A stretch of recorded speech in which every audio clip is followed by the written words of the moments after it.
یہ ہے مقبوضہ بلوچستان۔ آج روز 30 اگست سال 2023 ہے۔ بلوچستان ٹوڈے سے آج کے علاقائی خبروں کے ساتھ میں ہوں آپ کا میزبان الیاس بلوچ۔ پنجگور مسلح افراد نے شہر سے ایک شخص کو اغوا کر لیا۔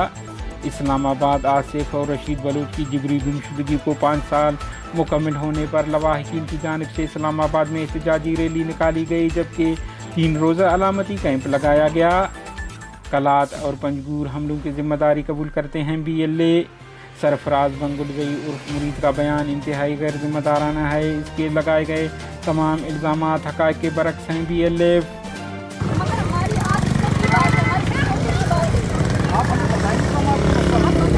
جامعہ کراچی طالبات کے ہاسٹل میں گھسنے اور طالبات کو ہراساں کرنے خلاف طالبات سراپا احتجاج بن گئے۔ انہوں نے جامعہ انتظامیہ کے خلاف شدید نعرہ بازی کی۔ آج 30 اگست سے پہر 2 بجے پریس کلب کوئٹہ میں VBMP کے زیر اہتمام ایک روزہ سیمینار کا انعقاد کیا جائے گا۔ چیئرمین نصر اللہ بلوچ۔ سبی بارکان مسلح افراد نے 4 افراد کو ہلاک، 2 کو زخمی کر دیا۔ یوم مینا بازار کے علاقہ کی لیگا جغار میں خسرہ کی وبا سے 4 بچے ہلاک ہو گئے۔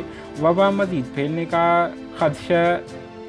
خودکشی اور بجلی کا کرنٹ لگنے سے 2 افراد ہلاک۔ پنجگور گریڈ اسٹیشن کے قریب 5 مسلح سرف سواروں نے زمبیاز ڈرائیور کو اغوا کر لیا، تاہم ڈرائیور کا نام سامنے نہیں آ سکا ہے۔ بتایا جا رہا ہے کہ اس دوران اس کے زمبیات کو بھی مسلح افراد لے گئے۔ بلوچ لبریشن آرمی کے ترجمان جینت بلوچ نے جاری بیان میں کہا ہے کہ BLA کے سرماچاروں نے گزشتہ روز عصر کے وقت کلات کے علاقہ جوہان میں شاہ مردان کے مقام پر قابض پاکستانی فوج کے مرکزی کیمپ کو 2 اطراف سے حملہ کر کے نشانہ بنایا۔ سرماچاروں نے راکٹ اور دیگر بھاری ہتھیاروں کا استعمال کیا، جس کے نتیجے میں 1 اہلکار موقع پر ہلاک جبکہ 3 زخمی ہو گئے۔ ترجمان نے کہا ہے کہ BLA کے سرماچاروں نے رواں مہینے 27 اگست 2023 کی شام پنجگور میں کیڈٹ کالج کے اوپر قائم قابض پاکستانی فوج کی چوکی پر گرنیڈ لانچر سے متعدد گولے داغے، جس کے نتیجے میں 2 اہلکار شدید زخمی ہو گئے۔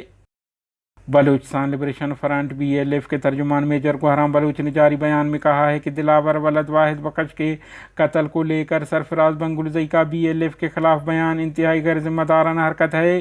معلوم نہیں سرفراز بنگلزئی نادانی میں اپنے ساتھی گلزار امام کی طرح دشمن ہاتھوں میں کھلونا بن کر بلوچ قومی تحریک آزادی بالخصوص BLF اور براس کے خلاف استعمال ہو رہا ہے، یا پھر فرسٹریشن میں اپنی ناکامی کا ملبہ دانستہ طور پر دوسروں پر گرانا چاہتا ہے۔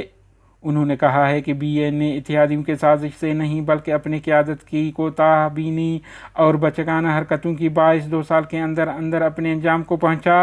سرفراز کے خلاف کسی کو سازش کرنے کی کوئی ضرورت نہیں، وہ اپنے خلاف سازش کرنے کے لیے خود کافی ہے۔ ترجمان نے کہا ہے کہ ان کے BLF پر لگائے گئے تمام الزامات کو مسترد کرتے ہیں۔ سبی مسلح افراد نے جیپ پر فائرنگ کر کے مری قبیلے سے تعلق رکھنے والے 3 افراد جو کہ رکھان جمالی کے رہائش ہیں ہلاک کر دیا ہے اور فرار ہو گئے، تاہم ہلاکت کی وجوہات معلوم نہیں ہو سکے ہیں۔ بتایا جا رہا ہے کہ اس فائرنگ میں 2 افراد زخمی بھی ہوئے ہیں۔ بارکان شہر میں 2 دن قبل فائرنگ میں زخمی ہونے والے شیرا نامی نوجوان زخموں کی تاب نہ لاتے ہوئے ڈیرہ غازی خان ہسپتال میں علاج دوران چل بسا۔ کوئٹہ کے علاقہ ہزارہ ٹاؤن میں ایک شخص نے خودکشی کر لی۔ ڈیرہ اللہ یار اریگیشن کالونی میں 18 سالہ نوجوان شاہ نواز بگٹی موبائل ٹاور کے جنریٹر کو اسٹارٹ کر رہا تھا، اچانک شارٹ سرکٹ کے باعث جنریٹر سے کرنٹ لگنے سے موقع پر ہلاک ہو گیا۔